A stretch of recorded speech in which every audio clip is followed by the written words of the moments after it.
Grand mage, je ne comprends pas comment un si petit livre peut être aussi puissant. Il n'est pas si petit que ça. Il y a fort longtemps, j'ai dû exercer la magie sur ce livre, car il grossissait de jour en jour, et un jour, il est devenu tellement gros et grand, il écrasait tout sur son passage. Et avec le grand conseil, nous avons décidé de le rendre tout petit et de l'endormir. Une fois par an, je viens le consulter pour connaître un peu plus les secrets qu'il renferme, car ce livre a été créé il y a fort longtemps. Et il me semble que la dernière fois que je l'ai lu, qu'il détenait une information capitale qui peut nous être utile face au danger qui nous attend. Car le pays des rêves a reçu une attaque inattendue et je dois relire le livre et découvrir son secret afin qu'il nous aide dans notre combat.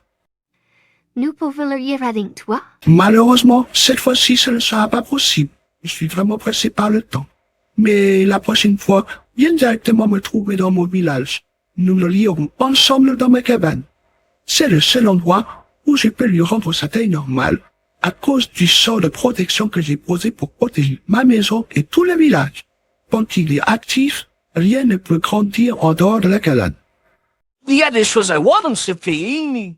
Dis-ta, chaque jour est une nouvelle aventure.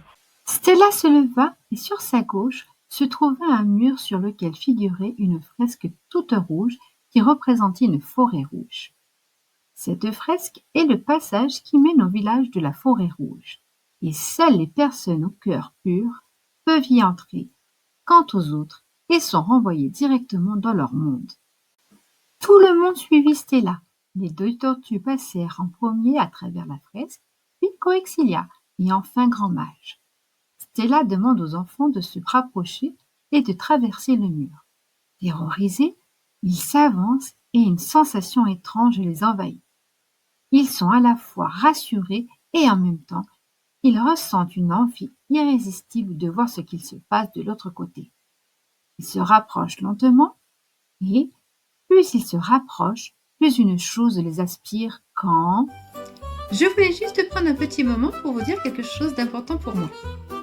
L'histoire d'Ambre que vous découvrez ici en images et en son existe aussi en livre.